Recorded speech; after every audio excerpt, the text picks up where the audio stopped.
Hey, what is going on, guys? It's DK back at you with another video here. Today on a Thursday night showdown slate between the Cowboys and the Bears. A couple things before I get into the video.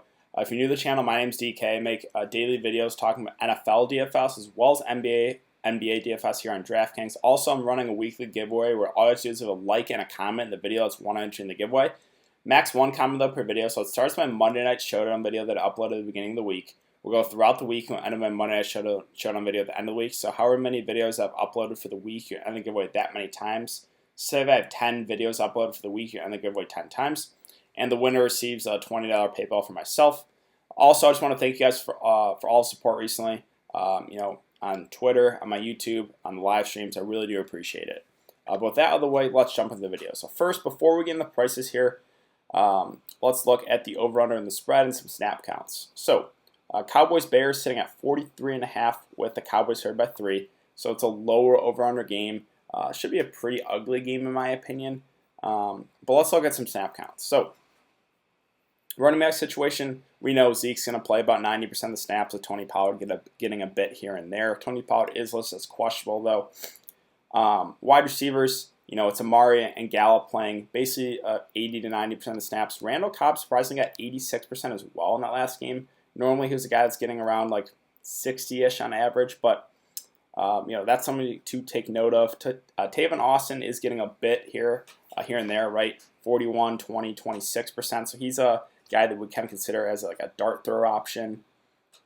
Tight end situation, Jason Witten playing about 75% of the snaps with Blake Jarwin getting the rest. Let's look at the Bears here. So the Bears, it's kind of a two-headed monster here with David Montgomery with Tarik Cohen. Obviously, David Montgomery is the lead back, going to get the early down work, while Tarik Cohen is the pass catching back, the third down back. As far as the wide receivers go, so Allen Robinson, Anthony Miller, the snaps have been pretty consistent for them. 92 for Allen Robinson, 86 for Anthony Miller last game. Taylor Gabriel missing, he's going to miss again. So Javon Wims stepped up and played 89% of the snaps that last game. He had a pretty good game. So if he's going to continue to play those type of snaps, I think we have to consider him as one of the better value plays here in the slate. Cordarrelle Patterson also got a little bit here and there at 42%. The tight end situation is a complete mess here for Chicago. So no Trey Burton, no Shaheen. J.P. Holtz played 45% of snaps, while Jasper Horsted played 11%. He actually caught a touchdown in that time. They signed a couple other tight ends too, but yeah, the tight end situation for the Bears is just a complete mess. Well, let's look at the prices here. So let's start at the top at Zeke at 11.2K. I think he's a pretty safe option just because we know he's game flow independent, right? If the Cowboys are trailing, he's still going to be out there. He'll be utilized as a pass catching back. If they're winning the game, he's obviously going to be worked a lot on the ground. So again, I know the price is high on him, but he seems like a pretty safe option just because he's guaranteed touches. Dak Prescott. So the quarterbacks also have a pretty high floor on these slates. Prescott at 10.8 is more expensive by what? 2,000 to Mitch Trubisky. Both quarterbacks have a little bit of rushing upside, not huge. I think he's okay. He's been pretty okay last 3 games, right? 29, 34, 27. Had that one dud against New England. Again, this is a tougher spot. This game should be pretty ugly in my opinion. 2 pretty solid defenses. So I think he's okay. I think I would prefer Zeke for a little bit more. I think I like the upside a bit more with Zeke. Let's see, Allen Robinson at 9.6K. He is their number 1 receiver. We know he's going to play, basically the whole game, and we know, again, he's going to get targeted a bunch. 9, 6, 10, 12 targets. I think he has obviously the most upside of these Bears receivers, and the price is definitely playable. So do have some interest there at under 10K Allen Robinson. Amari Cooper as the number 1 guy for Dallas.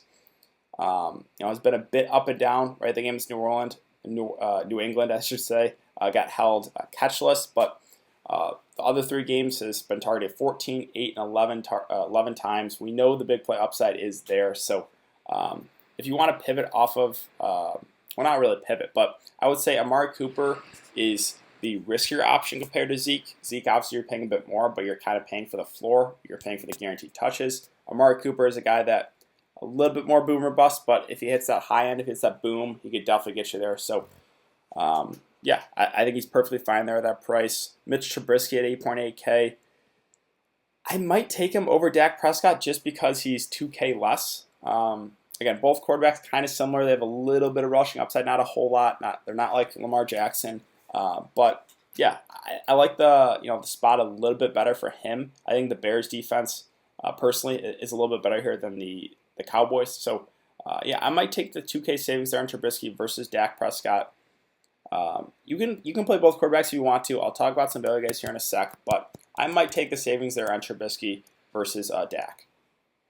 Michael Gallup, if you don't want to get to Cooper, don't mind him. I don't think he has as much upside. He hasn't flashed a consistent, at least, than Mark Cooper. But if you can't get to Cooper, don't hate Michael Gallup at that price. David Montgomery, again, you're kind of getting he's the safer option of the two backs just because he's going to be guaranteed the early down work.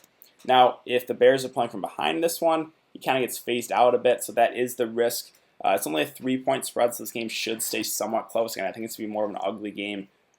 So I think he's a perfectly fine option here at 7.6K. Again, he's going to get the early down work. It's just, if the Bears fall behind, then he kind of gets phased out. That is the risk. Anthony Miller at 7K. Again, if you can't afford Allen Robinson, I actually don't mind this at all. He's been targeted a lot recently, 11, 9, 13. So I think he's a pretty good option here at that price. Let's see, Tariq Cohen. If you can't get to David Montgomery, again, he's the more riskier option, I should say, just because he's the third down back, not really guaranteed touches. But if the Bears are falling from behind, he could be utilized a lot more. So it's just whether or not you think the Bears are going to be playing from ahead versus behind. If you think the Bears will be playing with a lead, I think you should probably play David Montgomery. If you think the Bears will be trailing in this one, I think you should probably play Tariq Cohen. Randall Cobb at 6.4. Now the snaps did go up for him. He's just not a guy that has huge upside. Did have in week 10 and 11 did have 25 and 24 fantasy points. Other than that, was normally, again, hasn't really fetched a whole lot of upside, but the price of 6.4K is pretty fair. Let's see. Jason Witten at 5.6K. Don't know if I want to do it. I think I'd prefer, paying, for a little bit more for some of those wide receivers, right? Like, I think I'd prefer Randall Cobb even to him for a little bit more. Like, definitely Tariq Cohen, definitely Anthony Miller. So I know he had a good game that last time out, had, 18 fantasy points, but normally he's just a guy that doesn't have a whole lot of upside, right? So he's okay, but I think I would just prefer to pay a little bit more for those, wide receivers. Again, we still got no Taylor Gabriel, so let's talk about Javon Wims. I think he's probably the best value play here at 3.2K, just because, he got, 89% of the snaps the last game with no Taylor Gabriel, so I assume we get more of the same here. And at 3.2K for a starting receiver, I think he's very much viable. So yeah, I think he's a pretty solid, cheap option. Again, probably the best in the slate, and playing him opens up a lot of other things at the top end where you can fit in those studs. So again, I think he's a pretty good option there at that price. The two kickers, are always viable. On an upside day for the kickers, they can get you 10 to 15 fantasy points. So don't have a strong lead here with Maher versus Pinheiro. As far as the defenses, I actually do have some interest in. Again, I think this game will probably be more of an ugly game. It's a lower over-under. I think I would slightly prefer the Bears just because they're the home defense. I think they're a little bit better defense than the Cowboys, but if you want to go the Cowboys, don't mind it either. Again, these the two defenses I'm definitely considering on this slate. Tony Pollard is questionable. Even if he goes, I don't know if I could do it, right? He's only playing on 15 or so percent of the snaps, so don't even know if I could do it if he plays. Jarwin, again, more of a dart throw. He's the backup tight end. You got to hope, if you play him, you got to hope he probably catches you a touchdown. The Chicago tight end situation, I probably don't even want to take a shot here. Horsted did catch a touchdown, but again, only played on very, very limited snaps. I think he played on 11%, so you can't feel great about that. Tavon Austin at a 1.2 is an okay option. I think he's more kind of a dart throw, but he's been probably going to play around 25% of snaps. He does have big play upside, so don't hate taking a shot there. Cordell Patterson had more of a dart throw too. Still did get some snaps there, right? Got 42% even of the snaps last time out. So again, more of a dart throw there at that price.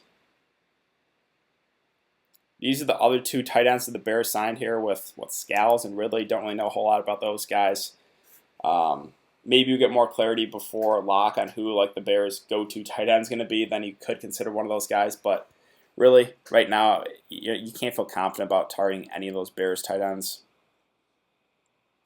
But that's really it. So talk about value guys again. Tavon Austin is like a dart throw, kind of Cordell Patterson too. Don't really feel great about those guys. Jarwin kind of in the same range of those guys.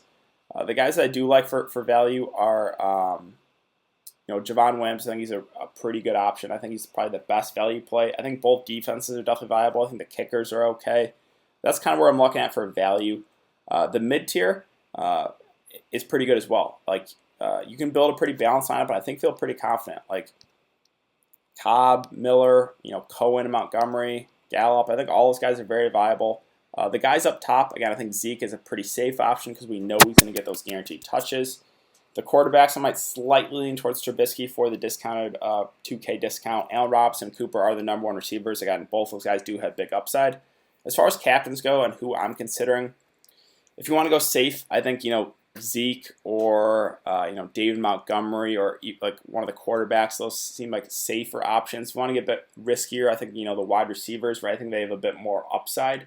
So Allen Robinson, Cooper, those secondary receivers like Miller, Gallup.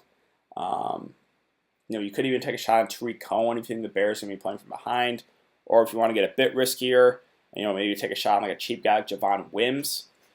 So if you throw, say if you throw Javon Wims in at the captain spot, then you have 9K remaining. You can almost get whoever else you want in your lineup. So that's always an option I bring up in these showdown sites. If you plug in a cheap guy there, you can basically fit in whoever else you want into your lineup. But I think that's going to do it for today's video, guys. So if you have been enjoying the content, we'd really appreciate it if you could like this video and subscribe. Again, if you want to get entered in the giveaway, all you have to do is like and a comment in the video. That's 1 inch in the giveaway. I'll be back for another video to break down the Sunday night showdown slate. If you guys are interested in NBA, I uploaded my video for the 4-game slate for that. So thanks, Sam, for coming and checking the video, guys, and I will see you later.